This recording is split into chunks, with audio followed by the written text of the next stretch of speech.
ताई, तुमच्याशिवाय कुणीच माझी मदत करू शकत नाहीये हो. इतकं मोठं संकट आलंय माझ्यावर. फक्त तुम्हीच मला मदत करू शकता.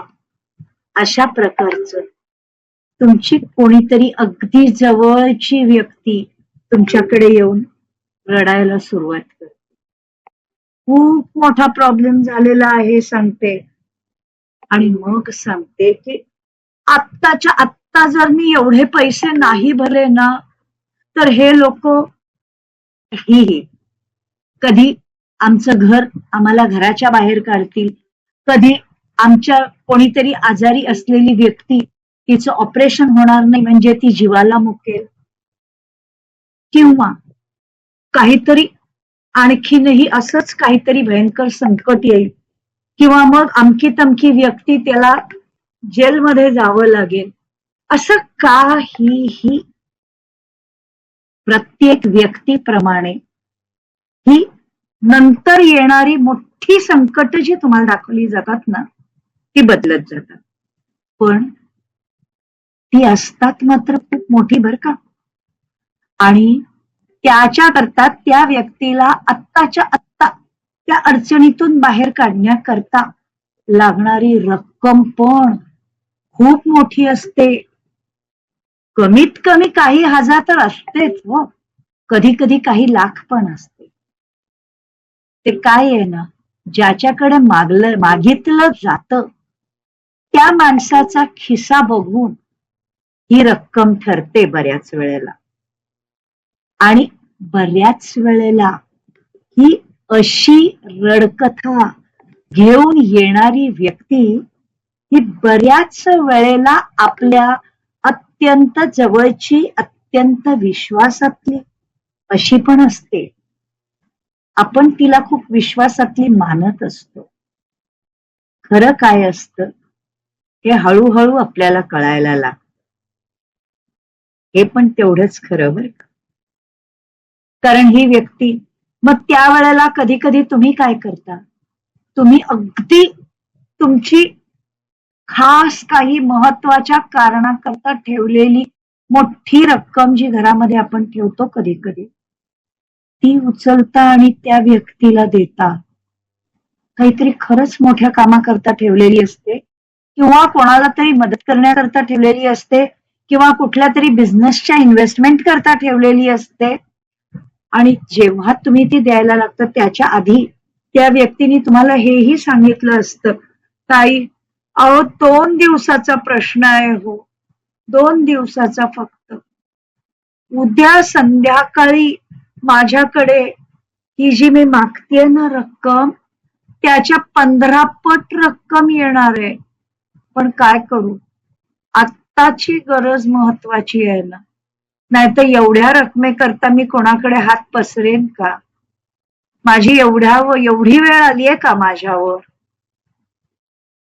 हे शब्द ऐकून तुम्ही ती मागे ठेवलेली रक्कम काढण्याकरता तुमच्यातला चांगुलपणा तुम्हाला भाग पाडतो. तुम्ही ते करता, तुम्ही ती रक्कम देता, आणि मग सगळा खेळ सुरू होतो. कारण त्या व्यक्तीने आतापर्यंत तुमचा विश्वास संपादन केलेला असतो आणि तुम्ही मुळातच माणुसकी असलेली व्यक्ती असता. ते पैसे घेताना कृतज्ञतेने त्या पैशाकडे बघत ती व्यक्ती म्हणायला लागते, ताई देव तुझं भलं करेल, मी तुला अजिबात त्रास होऊ देणार नाही ताई.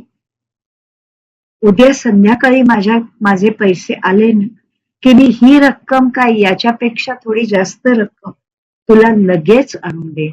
पण तू आत्ता माझी वेळ निभावून नेलीस, खूप चांगलं केलंस ताई, देव तुझं भलं करेल.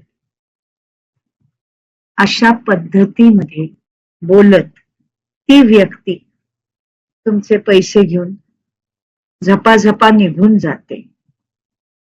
आपल्याला शिकवलं गेलेलं असतं की माणुसकी ही आपली मोठी शक्ती आहे. पण या ठिकाणी जेव्हा तुम्हाला याच्या मागच्या सगळ्या बैठकी कळतात तेव्हा कळतं की माणुसकी ही आपली सगळ्यात मोठी शक्ती नाहीये, हा सगळ्यात मोठा वीक पॉइंट आहे आपला. कारण त्याच तुमच्या माणुसकीमुळे आज तुमची फसवणूक झालेली असते. आता फसवणूक करणारी व्यक्ती फसवण्याच्या हेतूनी करत असते का स्वतःच कुठेतरी फसत असते, हा पण एक वादाचा मुद्दा आहे. पण त्या वादाच्या मुद्द्याकडे आपण नंतर येऊया. या स्थितीत काय होतं, तुम्ही त्या व्यक्तीवर विश्वास ठेवतात, तुम्ही त्या व्यक्तीकरता तुमच्या मनात सहानुभूती असते आणि हे सगळं होताना तो दुसरा दिवस जातो, तिसरा दिवस जातो, चौथा दिवस जातो, ही बाई काही ती रक्कम घेऊन येत नाही. आणि मग ती वेळ येते जेव्हा तुम्हाला त्या रकमेची खरीच गरज असते आणि त्यावेळेला ती रक्कम तुमच्या हातात नसते. मग तुम्ही त्या बाईकडे जाता, त्यावेळेला ती आणखीन काहीतरी नवीन रडकथा तुम्हाला सांगते, पुन्हा रडत असते आणि त्यावेळेला तुम्ही आपली अडचण बाजूला ठेवून आपल्या मैत्रिणीकडे तिला घेऊन जाता की बाई ग, तिची एका अडचणीतून सुटते तर बिचारी दुसऱ्या अडचणीत फसते.